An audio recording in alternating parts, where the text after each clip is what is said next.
So my wife and we met up 8 years ago in a bar. We just sort of hit it off. We were both feeling a bit lonely, so we started hanging out and then we started dating. We had some great years together, had a family, and I thought we'd grow old together. But then, well, then things took a turn for the worse. You see, my wife, she was cheating on me with her boss of all people. It was a real shocker, man. It hurt like hell, but I guess that's life, right? Anyway, it's been a tough couple of years, but I'm moving on. I still have my kids and they're my world. You know what I mean? So yeah, I'm getting back on my feet, one step at a time. We recently bought a house that had been undergoing renovations. Between work and moving, we were both feeling a lot of stress. We've worked hard to reach our career goals. I'm a copywriter and she's a journalist. Her boss and colleagues at the newspaper were great, and he was like a father figure to her. He helped her out when she started and gave her cool stories to write about. I knew this guy too because he was a friend of my wife's. At first, I didn't think there was anything going on between them. But over time, he started being more than just her boss. He became like a dad to her. Then out of nowhere, she found out he was having an affair. I noticed something was off when she started staying at the office more. Her job wasn't so demanding, but she liked being there because it kept her focused and she liked hanging out with her coworkers. When she said she was going to be late, I asked why she couldn't just do work from home, where it'd be more convenient and she could have dinner with the family before going back. I didn't mind once, but when it started happening more often, it made me feel weird. I don't usually jump to conclusions, but after reading about people's experiences of being cheated on, I started worrying that maybe it was happening elsewhere in our relationship. Honestly, I didn't know where to start looking if she was cheating, so I just watched her habits and behavior to see if anything seemed off. When I took a closer look at her, something just didn't seem right. I noticed she was always turning her phone away from me when she looked at it. That was weird, because it had never happened before. Why would she be doing that if she had nothing to hide? I started to get really worried and decided to hire a private detective to find out what was going on. I found a local private eye and told him all about my suspicions. He suggested we start by watching her at work. So the next day, he waited outside her office to see what she did after work. Then the next day, my wife texted me saying she was going to be late. I let the detective know so he could check up on her place. However, she didn't leave the office that day. When she finally did, the detective followed her home. She looked really late for work, so I thought I might have made a mistake and stopped the investigation. But the detective convinced me to keep going, saying there might be something up in the office. Even though I thought it was dumb, I agreed for one more day of surveillance. Unfortunately, the truth came out. My wife was late again, and the detective caught her in the boss's office having oral sex. He took pictures and video of the whole thing. When I saw it, my heart sank and I knew it was true. I had a bad feeling but didn't want to believe it. Deep down, I hoped she would prove me wrong. Her boss was like a dad to her, so I didn't get why they were doing it. I was confused and knew it was over between us, but I gave her everything and she betrayed me. I felt bad at first, then I got mad. I wanted them to know their actions had consequences. There was another newspaper in town that my wife often talked about. They were always trying to outdo each other, so I had a juicy story for them. I decided to tell it to their HR manager. Before I submitted the article, I went to see the HR guy at my wife's newspaper. I told him everything and showed him proof. He said both papers would get in trouble for what they did. A few days later, my wife came home in tears, telling me she'd been fired. I suspected it was because of budget cuts, but she seemed to be hiding something. When I found out for sure, I decided to pitch the story to a rival paper anyway. They were interested but wanted to add some drama to make it more juicy and avoid it looking like revenge. The story was about the boss having an affair with one of his employees, and both of them getting fired. The paper ran the photos but blurred the faces of my wife and the boss. Since she works for the rival, she wasn't home that morning, so I went in anyway to pick up a paper. I sat down at the table and opened the newspaper in front of me, sipping my coffee. There was an article on the last page about her and her boss having sex in the office. When she saw the picture, she almost choked on her coffee. She grabbed the paper from me and started reading it. I watched her arms crossed, not saying a word. She probably thought I didn't understand the article. I commented on the article, saying it was funny how the boss and employee got fired on the same day. I knew she knew about our affair. She said it was just a one-time thing, but I wasn't buying it. I was mad she published the article and maybe overreacting. We lived in a small town, and it was obvious to everyone what this article was about. We decided to split up. We had a prenup so I didn't have to give anything to my ex. We sold the house and divided everything equally. I can't believe this happened to me because I was always faithful and honest and never thought it would happen. It's going to take me some time to recover, but I'm hoping to move on soon. I'm so sorry to hear you went through that. It's hard to accept that cheating can happen in a relationship, but sometimes you have to trust your gut. You did the right thing by hiring a PI because it would have been hard for you to investigate on your own. Apparently, it went on for a long time. How it started is a mystery to me. It's crazy how people cheat at work and think they won't get caught. I totally believe in karma. If it's meant to be, it will happen. I hope you can get over this and not let it ruin your chances of having a future relationship. I'm 29 years old and my ex-wife was 28 when we were married. We were together for a little over 2 years before things started to go wrong. We met in college and didn't start dating until after graduation, 3 years later. One of the reasons I liked my wife so much was that we shared similar views on life and believed in a simple and happy existence. We were both Christians, but my wife was more active in her faith than I was. Although I grew up in a religious household and went to church regularly, I only attended on Sundays. My wife, on the other hand, was actively involved in her church community. 3 years after we started our relationship, we decided to get married and start a new chapter in our lives. We were deeply in love, at least that's how it felt to me. We didn't have any children yet, but my wife wanted to have them by the age of 32 so she could focus on her career. I, on the other hand, was more relaxed and easygoing, while my wife had a more extroverted personality. She knew everyone in our neighborhood, the people at the church, and anyone she met. Some people thought she was too social, but I admired how she made friends so easily. I only attended church on Sundays as my work took up most of my time during the week. My wife, on the other hand, worked shifts and made sure to schedule her church activities so they didn't interfere with our daily lives. Throughout our married life, I admired my wife's dedication to her faith and often joked that I wanted to be more like her. We attended church every Sunday together, and it became a part of our routine for almost 2 years. The church was small, and everyone felt like part of a big family, which made it even more special. By the second year of our marriage, I noticed that my wife and our pastor had become too close. At first, I didn't pay much attention to it as I trusted my wife and assumed that there was nothing suspicious about their relationship. However, as time went on, I began to notice that the pastor was visiting our home more frequently. If he was in the neighborhood, he would stop by to say hello and spend time with my wife. Every time I asked my wife about it, she would mention something about the church or make up excuses for his visits. I was confused by her responses, but I trusted her and didn't question her. I respected the pastor and tried to be hospitable to him, even though I had a feeling that something wasn't quite right. I didn't know why the pastor was so interested in spending time with us, but I never questioned it. I assumed that it was just a friendly relationship between two people who shared the same beliefs. However, I started to wonder if there was something more going on between them. As time went on, my suspicions grew, and I became more concerned about the relationship between my wife and the pastor. I realized that I needed to talk to her about it and try to understand what was happening. I finally decided to confront her about it, and she admitted that she'd had feelings for the pastor. As the months passed, I noticed my wife and the pastor becoming closer. One day, I received shocking news from my wife. On Sunday, my wife and I attended church as usual and enjoyed the service.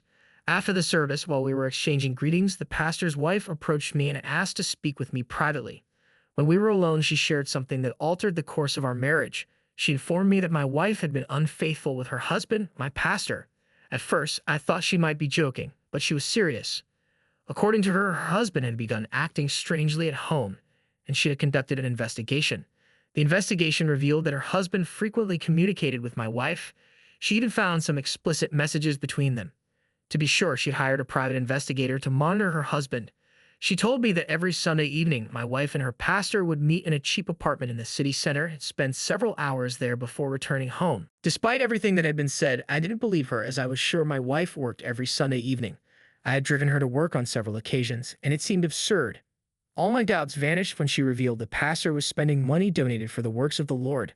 After hearing this, I thanked her and obtained the address of the apartment in the city center.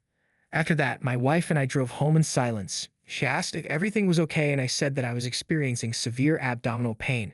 When we got home, I pretended to be sick and waited for her to leave for work. A few minutes later, she left and I followed her. I saw her pick up the preacher on the way and they drove to the apartment together. As soon as they parked, the preacher put his arm around my wife's waist and they kissed. I couldn't watch anymore. I turned on the camera on my phone and approached them, recording their shocked expressions. I shouted at them and started a scene.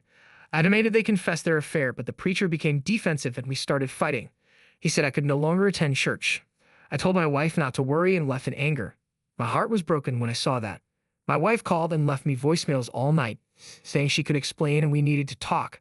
I couldn't sleep the whole night thinking about what I had done wrong as a husband to make my wife cheat on me. The next day, she came home to find her things packed outside. I told her that it was over and she would soon hear from my lawyers. Then I shut the door in her face. Meanwhile, I posted the recording from that night on the church's platform, and people were shocked and disappointed. With the help of the pastor's wife, we also published financial records, which angered parishioners. Many people stopped coming to church until the pastor was replaced. I ended up getting divorced so my wife could be with her lover. The pastor's wife also did the same. Rumors spread quickly in our small town, and she was ostracized until she moved back to her parents' house. It happened a year ago, and I'm still struggling to get over it. To calm things down, I stopped attending church, but I still feel uncomfortable when I see parishioners I know. Perhaps I will find love again, but for now, I will enjoy my solitude and tranquility. Women can be very unpredictable. Unfortunately, the woman I loved and wanted to build a future with has done this to me. If I ask why, there will likely be no answer. Instead of dwelling on the past, I should move on. I have not failed as a partner. The problem lies with her, not me. Overcome the feelings of awkwardness and focus on your own well-being. Enjoy your peace and happiness while you heal. I'm 34 and recently broke up with my 29-year-old ex-wife because she cheated on me and destroyed everything we had. We met at a friend's party, not to just chill, but to attend the party. My ex was there with another friend of the host, and we clicked right away. We swapped numbers, and I drove them home after the event. From then on, we stayed in touch and talked online. At first, we didn't see each other often because I was seeing someone else and we were just friends. But after my ex and I split, we became closer and inseparable. After 2 years of dating, we got married. The first year was great. We worked hard to make our relationship work. However, in the second year, my wife quit her job due to pregnancy. It was tough, with complications that worried me about the baby's well-being. I was afraid the baby wouldn't make it, but luckily she delivered a healthy little girl. During that time, my wife was at home, and I was working hard to support our family. I was doing day and night shifts just to make sure we could pay the bills and buy supplies for the little one. After the baby came, my wife wanted to stay home with him for 6 months before going back to work. I totally understood why she wanted that. I wanted her to feel comfortable too, so I agreed even though it meant more responsibility for me. But then something unexpected happened. My hard work didn't pay off. Despite my best efforts, I realized I was wrong about something.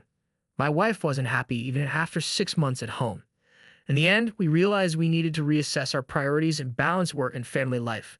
We decided to get professional help to sort out our issues and lead a more balanced existence for ourselves and our kid. Most people say you can tell when your partner is cheating, but I had no idea what had happened with my wife. I was shocked to find out she was being unfaithful. I feel stupid for not being more cautious, but I just trusted her. It's worse because we were together for 4 years and I thought things were great.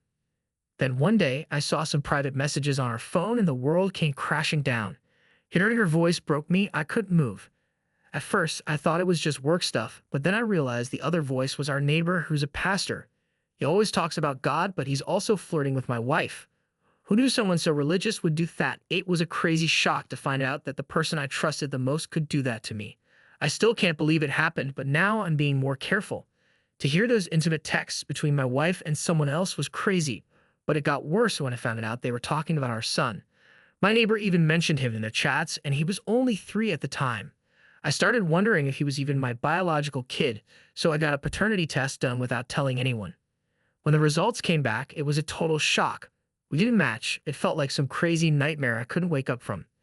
Everything about my feelings for my wife had changed. I was so mad. I wanted to just confront her and throw them both out of my house. But then it hit me that would be way too easy. So I came up with this plan to totally humiliate my wife in public and let everyone know about her cheating. A few days after I got the paternity test results, I told her I got a promotion at work, and she was so stoked. To celebrate, we decided to have a little get-together and invited our next-door neighbors, her parents, and mine. She said yes, so we planned it all out, and I even invited her boyfriend. 2 days before the party, their parents came over, plus my parents and her boyfriend and his wife with their kid. To mess with him, I made him give the opening prayer, and he was totally cool with it.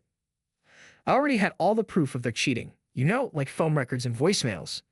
The party started out great, with everyone celebrating my promotion and congratulating me. While people were drinking and talking, I asked the DJ play a song of mine.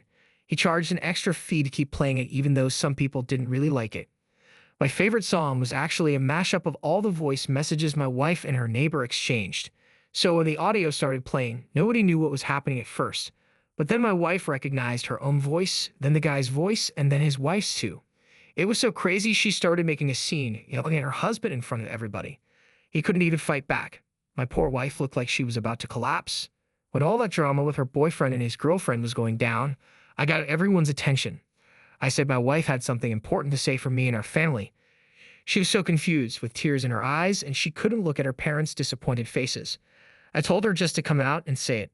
Who was the real dad of her baby? Her eyes got huge, and she started stuttering. Everyone was silent and watching her.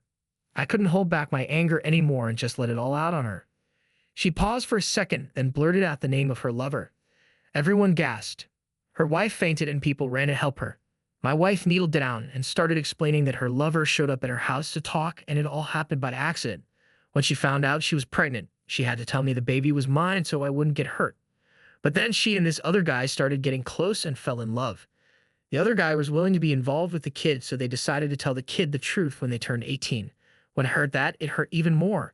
People were mad at her, calling her cruel. Her family was ashamed, and I kicked her out with her kid. It hurt knowing she could do that after everything I gave her. The funny thing is, I heard all those stories about cheating, but always thought my wife would be faithful. Then we split up, and before that, she kept coming back begging for another chance. Every time she came around, my neighbors would quickly take their kids away like she was some monster. Her boyfriend's missus couldn't take the embarrassment either, so she also filed for a split. I heard there was a bit of a scene at his church when everyone found out about him and the kid, but it wasn't any of my business. After the divorce, he also moved away from our area because the same people he used to chat to about faith were now looking at him in disgust and disappointment. It's been a year and a half since then, and I'm still coming to terms with it. I wish all dads or future dads would do a DNA test before or after the birth if they're unsure. That was the biggest heartbreak of my life, and I just want it to be over. Right now, I don't think I'm up for another relationship. I want to focus on me and my career, maybe even start a YouTube channel. I'm sorry that happened to you. I'm glad you got through it. Your ex doesn't deserve you, and cheating is not an excuse. Take some time for yourself. Do what makes you happy. If that means starting a YouTube channel, then go for it. Get rid of all the bad stuff in your life and focus on the good. Thanks for telling me your story. That's how the story ended. Leave your opinion in the comments about this story. We will be interested to know what you think. Also, don't forget to give us a like and subscribe to our channel. That way you won't miss new exciting stories. Good luck to you.